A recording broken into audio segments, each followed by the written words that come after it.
Buenas tardes. Aquí me acompaña en esta ocasión Alejandro Borja, director ejecutivo de la Academia de Danza BNI Dance Studio. Además, forma parte de la organización Youth Leads, trata del empoderamiento de jóvenes y niños ecuatorianos. ¿Qué tal, Alejo? ¿Cómo estás?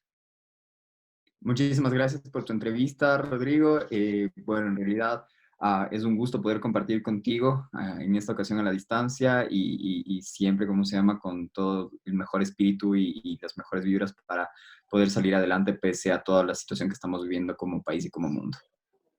Claro, sí, para mí también es un gusto tenerte aquí ahora y, y saber que nos compartas un poco de tu experiencia y en tu trabajo, ¿no? Entonces, Gracias. ahora vamos a comenzar con la entrevista. Quiero hacer como que primero tocar un tema de coyuntura y para también contrastarlo con todo esto que estamos viviendo y de lo que se va a tratar la entrevista, que es sobre el teletrabajo. Ujú. Quisiera saber tu opinión de cuál crees que ha sido el papel que ha jugado la tecnología para ti y para la sociedad. Gracias, Rodri. Pues bueno, en realidad creo que la tecnología viene a ser un determinante dentro de lo que estamos viviendo hoy en día, ¿no? De hecho, si es que nos ponemos a ver una perspectiva histórica, considero que es justamente gracias a estos avances tecnológicos que hoy por hoy tenemos una crisis que se ha propagado alrededor del mundo en cuestión de meses, ¿no? Antes se hablaba de las grandes pandemias, pero estas pandemias estaban como focalizadas o ubicadas en zonas específicas del planeta. Y en su defecto, cuando iban o avanzaban a diferentes partes del mundo, pues bueno, se demoraba mucho más tiempo en llegar a estos lugares, ¿no? Es decir, se hablaba de meses, de muchos meses, de años incluso, a veces hasta lustros o décadas, para que las pandemias crezcan. Y definitivamente con cuestión de vuelos y de viajes intercontinentales se empezó a propagar la enfermedad y vemos que en menos de 4 meses hemos llegado a los niveles de contagio y de afección que estamos viendo hoy por hoy, ¿no? Así que por ese lado, lastimosamente, creo que la tecnología nos ha jugado una mala pasada, pero al mismo tiempo considero que los esfuerzos tecnológicos nos permiten de alguna u otra manera encontrar posibles soluciones también más rápido, compartir información mucho más rápido y definitivamente la tecnología se vuelve como el determinante, digo, de lo que será la nueva era o la era post-COVID, el COVID-19, ¿no? Y sobre todo porque, si bien es cierto, hace un tiempo estábamos hablando de la cuarta revolución industrial, ahora ya incluso en cuestión de años se ha cambiado a una noción de quinta revolución industrial y tanto la cuarta como la quinta revolución industrial tienen como característica común que es la tecnología la que va a tener un rol fundamental y esencial, ¿no? El acortamiento de distancias, la velocidad de las comunicaciones, pero al mismo tiempo considero que lastimosamente el acceso a la tecnología va a convertirse también en el determinante de la nueva brecha social o la nueva desigualdad social, ¿no? Así que creo que va un poco por ahí la cosa. Claro, ya está pasando la desigualdad social, informática, y también hay un punto negativo que es la sobreinformación, que Exacto. estamos bombardeándonos de noticias, incluso a veces falsas, ¿no? De lo que está pasando. Ahora, quisiera tocar el tema de Julits. Cuéntame, al ser un proyecto nuevo, ¿cómo se está llevando ahora? ¿Se ha pausado las actividades o siguen desde casa también? Sí, gracias por tu pregunta. En realidad, qué bueno poder un poco dar a conocer y difundir el trabajo de esta organización. Si bien es cierto, es nueva, mejor dicho, es nueva para los ojos del mundo, está saliendo a la luz. Justamente tras este proceso hemos decidido ya ampliar nuestro nivel de alcance y nuestra difusión de trabajo. Es un proyecto que se ha ido planeando, pensando desde hace muchos años atrás, ¿no? Es decir, primero como una iniciativa personal. Después esta iniciativa personal fue ampliándose a estudiantes hasta que llegamos a un punto en que encontramos un grupo núcleo, ¿verdad? Y con este grupo núcleo dijimos, sí, definitivamente es ahora cuando tenemos que lanzarlo porque es más. o mejor dicho, este es el momento en que los jóvenes y los niños necesitan obtener herramientas que les permitan llegar a este empoderamiento del que tanto se habla. Te comento que como profesor, siempre yo a mis estudiantes, que en su mayoría son estudiantes de colegio, les digo que hay algo muy cierto dentro de la generación actual, y es que esta generación actual, ya ni siquiera estoy yo pensando en los centennials, que son chicos que están quizás entre los 13 a los 19, 20 años, sino estoy pensando hasta en los más pequeños, ¿no? Lastimosamente, este exceso de información, este exceso de apps, por así decirlo, de aplicaciones, ¿verdad? De tecnología, está generando un efecto, le llamo yo, esta es la generación TikTok, ¿sí? Entonces, ¿por qué TikTok? Porque definitivamente vivimos en una situación donde hay tanta información y hay tanta información negativa, si se quiere, ¿verdad? Que encontramos un efecto placebo, ¿verdad? Un efecto placebo donde la mayoría de jóvenes, que al menos los que tienen acceso a la tecnología, deciden irse como por un espacio tangente, ¿verdad? Y es el espacio del entretenimiento. Entonces, mientras más me entretienen las cosas, mientras menos me doy cuenta de la realidad que está alrededor mío, que a veces e incluso es una realidad que puede ser dolorosa, decido disipar mi mente solamente con esto, ¿no? Y así pasan horas, no nos damos cuenta de cómo pasa el tiempo y van a pasar los años. Y resulta que muchos jóvenes van a perder este momento preciso de su vida, que es el momento para la formación, para ampliar sus conocimientos, y cuando les toque tomar las riendas de los países, las sociedades, las comunidades, posiblemente no lleguen a estar preparados para lo que realmente se va a necesitar en ese momento. Así que Youth Leads lo que busca justamente es trabajar en esa dirección, utilizar la tecnología, los beneficios de la tecnología para trabajar por los jóvenes, y de hecho la tecnología lleva una carga fundamental dentro de nuestra visión de trabajo como equipo. Estamos pensando en trabajar desde tres aristas. La primera arista tiene que ver mucho con el manejo de Big Data. Vamos a apuntar hacia allá, es decir, empezar a recolectar información en materia de jóvenes, de empoderamiento de jóvenes. Dos, vamos a trabajar muchísimo con lo que es la formación en línea, el desarrollo de proyectos en línea en tiempo real con jóvenes, con instituciones, ONGs, posiblemente sector público, privado. Y finalmente el tema de utilizar plataformas de participación, participación cívica a través de justo estas plataformas en línea, ¿no? Entonces, generar debates, generar conversatorios, generar diferentes proyectos que hagan que los jóvenes se involucren en los temas de coyuntura que les están afectando. Y en cuanto al trabajo de nosotros como organización, como te decía, hemos tenido ya muchas reuniones, estamos trabajando constantemente de manera física, y estuvimos de manera física hasta que esta crisis nos ha golpeado, y en realidad hemos mantenido todas nuestras reuniones, todas nuestras planificaciones, todos los proyectos que estamos ya desarrollando en este momento, las conexiones con nuestros usuarios, todo es en línea, ¿no? Entonces resultaría imposible antes pensar que una organización se puede levantar así a distancia, y es lo que nosotros estamos haciendo. Interesante, gracias por compartir eso conmigo.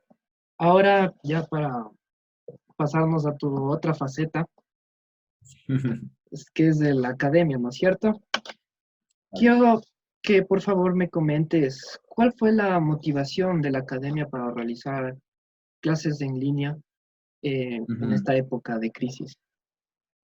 Sí, yo creo que va sobre todo con un tema de compromiso social.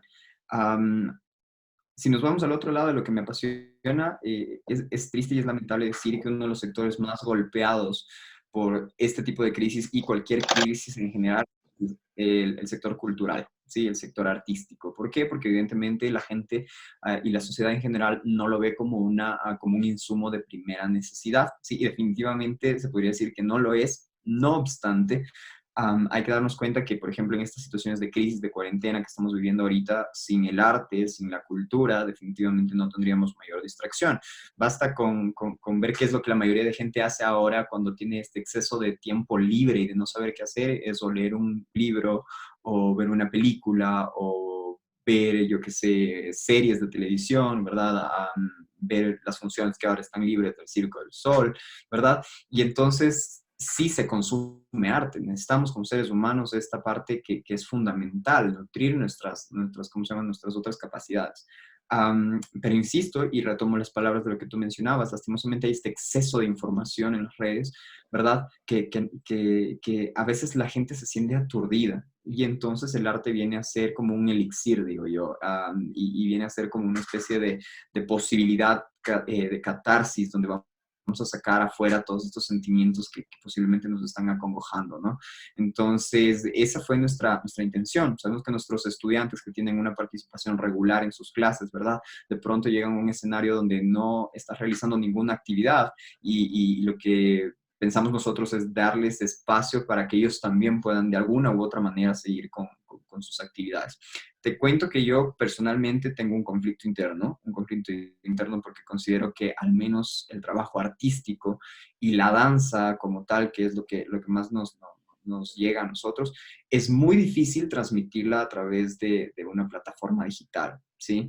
Y entonces se ponen en juego muchas cosas. Posiblemente lo que tú puedes enseñar a través de plataformas digitales son pasos, son coreografías como tal, pero llegar al trabajo de la esencia de la danza como un arte, como una cuestión donde se involucran sentimientos, expresiones y otro tipo de cosas, es bastante complejo. Así que creo que tiene sus beneficios. Es más, en estos días yo he podido incluso hacer clases con maestros que conozco de muchos años y con quienes he tomado clases en Nueva York, por decirte, en Europa, yo que sé, en Argentina. He tomado clases con ellos en línea y me parece maravilloso, pero no es lo mismo. Sí, lastimosamente no Sí. es lo mismo porque falta esa sensación, esa conexión con el maestro, con el espacio, con los otros cuerpos vivos que están en tu entorno. Tomando también, esto me lleva a la siguiente pregunta. Tomando lo que tú dijiste, que es la pérdida de esencia de la danza a través de las plataformas virtuales. A pesar de esto, eh, ¿qué mensaje trata la academia BNI Dance Studio de transmitir en estas coreografías? Porque estabas haciendo una coreografía, ¿verdad? Sí, sí, sí. Creo que el mensaje de nosotros como institución siempre va muy de la mano de nuestras filosofías de vida y de la filosofía de vida de nosotros que a la larga el BNI Dance Studio es una institución de origen familiar y es ese mensaje que tenemos como familia a la larga, ¿no? ¿No? Decimos el BNI Dance Studio es en realidad una familia extendida. Empezó de una familia en singular, pero poco a poco nuestros estudiantes, nuestros padres fueron convirtiéndose en una familia extendida. Y esta sensación o este sentimiento que tenemos es que definitivamente hay esperanza. Mucha gente cree y considera que el arte no es la solución, pero si bien es cierto, no es la solución quizás en términos económicos, en términos políticos, en términos incluso en otras situaciones como bélicos, ¿sí? Pero de alguna u otra manera nos permite llenar esta otra parte que tenemos como seres humanos, que es la parte emocional, la parte psicológica. Y a veces nos hace falta que nos digan, sí, sí puedes, sí, sí lo vamos a lograr, lo vamos a pasar. Y unámonos en esta cadena de pensamientos positivos para poder sacar lo mejor de nosotros. Así que es de eso lo que tratamos de transmitir. En particular, la coreografía que habrás visto, que estamos un poco, que estamos enseñando, es más, sacamos un tutorial para que nuestros estudiantes puedan practicarlo en casa y demás, es parte de un proyecto que estamos pensándolo, y es el hecho de que a pesar de que estamos en distancia, todos podemos bailar y todos vamos a contribuir. Y veamos, la parte del arte es creativo y vamos a ver qué sale o qué producto obtenemos a partir de esta experiencia. ¿Sí? Así que es como una tareita que se mandó a todos nuestros estudiantes, que se aprendan la serie, que se aprendan la secuencia y después de eso, insisto, vamos a unir elementos y a ver qué es lo que sale. Ujú. Listo. Eh, ¿qué qué estilos BNI Dance Studio presenta ahora a través de sus plataformas? Sabes que en realidad hemos tomado nosotros una decisión compleja en los días anteriores, y la decisión fue que no vamos a transmitir mucho en vivo, por lo menos en estos primeros días de la crisis y en estas primeras semanas, porque entendemos que hay una sobresaturación de clases y de actividades y demás cosas, y vemos que al haber esta sobresaturación, si se quiere, a veces o bien la calidad de información que llega no es buena, o en su defecto el alcance está demasiado regado y no podemos tener el alcance o la llegada que queremos tener. Sí, entonces en una primera instancia es lo que decidimos. y dar espacio también para que se vayan abriendo nuevos espacios, nuevas oportunidades para gente que quiere demostrar sus habilidades. Sin embargo, desde la próxima semana tenemos nosotros un proyecto, un plan de clases, dado que esto sabemos que se va a prolongar. Y en esto un poco nos hace jugar con las dinámicas que nosotros normalmente tenemos como clases a nivel institucional regular, ¿no? Es decir, nosotros tenemos horarios por edades, por temas o estilos y demás, y en realidad eso nos obliga a replantearnos muchas cosas. Vamos a trabajar desde tres aristas sobre todo, o perdón, desde cuatro aristas, cuatro públicos diferentes. Nuestros públicos están radicados en lo que son niños, ¿sí? Independientemente de si toman clases de ballet o de contemporáneo o de baile, o sea, no, nos vamos a enfocar en niños, en jóvenes, ¿sí? Vamos a unir, por así decirlo, diferentes técnicas o estilos que teníamos. Una clase para la familia BNI, son clases que van a poder tomar entre padres e hijos, generar este vínculo en la casa, ¿sí? Aprovechar esta conexión que existe ahora.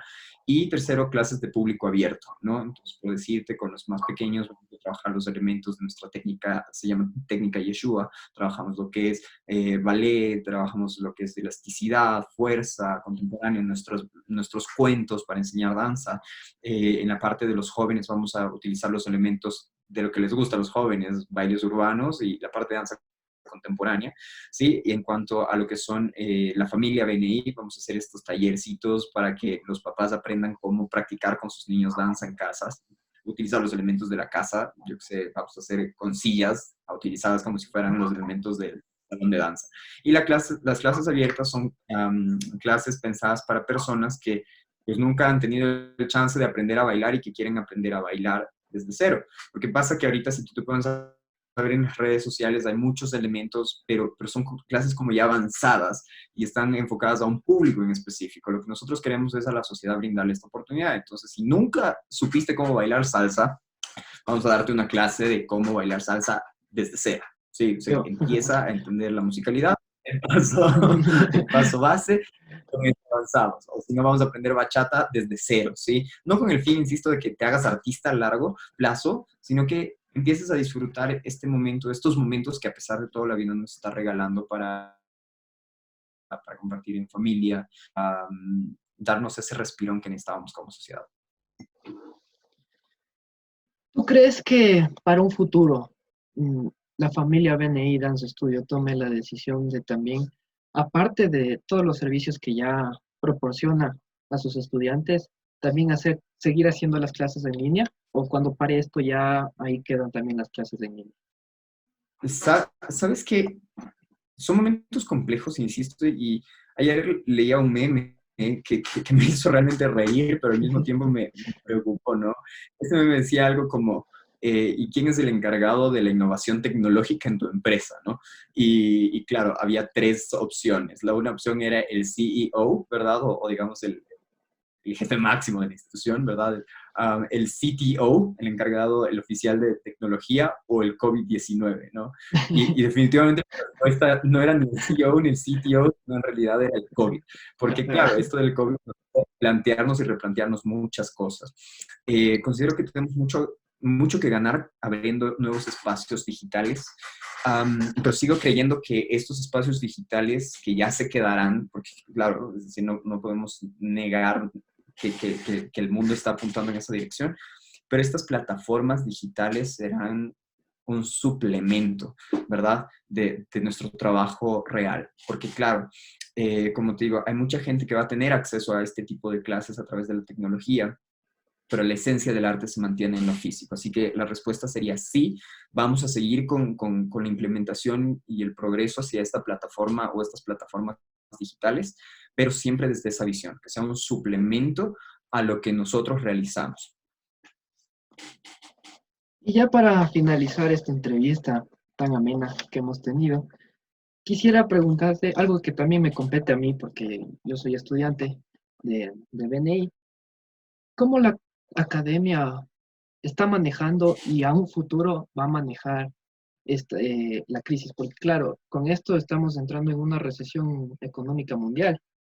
Y como tú Ujú, dijiste, eh, el sector artístico no es el más afectado porque no es como que no se ve, la sociedad no lo ve como la parte más valiosa. Entonces, ujú. quisiera saber cómo va a manejar la academia después de esto? Sí, gracias por tu pregunta. En realidad es complicado. Te contaré que, como te decía, el BNI es un grupo familiar. El fundador prácticamente de la dinastía de los gallegos, como nosotros siempre decimos, es mi abuelo. Estamos hablando que él empezó a hacer teatro en los años 60, finales de los 60. Y alguna vez cuando yo estaba metido hace un par de años en la discusión política de la ley de cultura, nos estábamos reuniendo entre grupos de bailarines profesionales y sobre todo del sector artístico, no de los sectores, yo que sé, comerciales, sino ya de la parte más artística. Tuvimos muchas discusiones, tuvimos muchos debates en términos económicos, políticos, ideológicos, incluso hasta de si realmente vale la pena ser artista o no, al menos en este país. Y lastimosamente identificamos que los problemas no han cambiado desde hace tantos años. Cuando yo después conversé con mi abuelo me dijo, ¿sabes qué? Estás teniendo la misma discusión que nosotros tuvimos desde los años 60, 70. Y el punto es que es triste porque, claro, el sector cultural y el sector artístico es un sector sumamente desatendido, por una parte por el Estado, dos, desde el año 2008, con el gobierno anterior, que se intentó en alguna forma crear nexos para trabajar con el sector artístico cultural, lastimosamente se lo politizó o en su defecto se crearon planes de una política pública nefasta, podría decir yo. ¿Por qué? O mejor dicho, argumento que esta política pública cultural fue nefasta es porque se empezó a introducir la idea de los fondos concursables. Tú tenías que ganar los fondos concursables. Y por decirte, si tú necesitabas un presupuesto de $10,000 para ejecutar tu proyecto, lo que ibas a recibir era 4,000, pero dentro de las cláusulas o de los diferentes convenios, te digo porque a nosotros nos tocó en algún punto, ¿sí? Tenías que dar una función en homenaje a X país porque es un país amigo del gobierno. Estés o no estés a favor de esa postura, ¿no? Entonces, por eso digo, se politizó, o en su defecto te ponían cláusulas como que usted no puede cobrar tales funciones. Entonces, claro, nos pusieron contra la espada y la pared y nos dijeron, ok, te doy plata, no todo lo que necesitas, pero no puedes cobrar. Y entonces se manda esta idea a la gente de que el arte no tiene que ser remunerado, sí, que los artistas no tienen que ser remunerados. Entonces la gente va al teatro cuando es gratis. La gente consume cultura cuando no le cuesta, ¿sí? O cuando le cuesta muy poquito, el valor significativo. La gente contrata bailarines, actores, actrices, y sobre todo bailarines, me refiero al campo de la danza, a cambio de un sándwich y una cola, y es como que pana, colita, y te damos, ya sabes, a veces la movilización, o si no el sanduchito y la cola, ve, es que es de panas, y en realidad no funciona así. Y por otra parte, lo otro que hace que se desatienda el sector cultural es el hecho de que lastimosamente en el Ecuador no tenemos una visión de la independencia cultural y de cómo poder hacer que el arte y la cultura de alguna u otra manera se manejen de parte autónoma. Hay este imaginario social que dice, dependemos del Estado y el Estado tiene que hacer algo. Sí, posiblemente, pero lo que mejor podría hacer el Estado es abrirnos el camino para que podamos autogestionarnos. En esta coyuntura, lo que sucede es que, claro, llega una crisis como el COVID-19, se paran todos los medios de producción, se bloquean las escuelas y demás. A nosotros como institución nos ha tocado cerrar las puertas. De hecho, esto ya pasó en octubre, tras la crisis de las protestas, se cerraron las puertas por cerca de 12 días. Eso hizo que tengamos pérdidas de ingresos terribles, que tengamos cartera vencida muy alta y que no podamos cubrir los gastos, ni siquiera los gastos fijos de la institución. Entonces, se fue como haciendo una bola de nieve. Llegamos ahorita al mes de marzo y abril, estamos en la misma situación. Y como digo, esto nos obliga a ser ingenieros, nos obliga a buscar nuevos medios, nuevos procesos, nuevas formas de financiarnos. Y estamos en eso. Realmente darte una respuesta en este preciso momento de cómo lo vamos a hacer es una duda, es una incógnita. Me mantengo en conversación constante con personas de otros países para ver cómo lo están haciendo y me aterra decir que están en la misma situación. Con mucha lástima tengo que decir que hay estudios grandes en los Estados Unidos que ya han cerrado definitivamente, sobre todo en la zona, por ejemplo, de Los Ángeles, Chicago, Nueva York. Eh, y hay otras instituciones como el BNI que a veces, incluso a contrarrecomendación de lo que los expertos dirían, seguimos tratando de echar para adelante. Así que estamos en eso. No tengo una respuesta exacta para qué vamos a hacer después. Veamos cómo salimos adelante. Espero de todo corazón que puedan solucionar esto, porque el BNI para mí ha representado una parte muy importante de este último tiempo, casi un año que voy ahí. Y eso, en serio, todo, todo se puede, nada es Sí, imposible. gracias, gracias de todo corazón y en nombre de todos. Gracias Alejo también por brindarme esta entrevista. Gracias por acompañarme en esta oportunidad.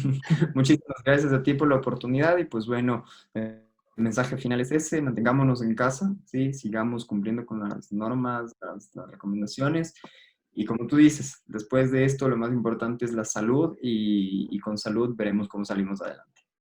Gracias Alejo.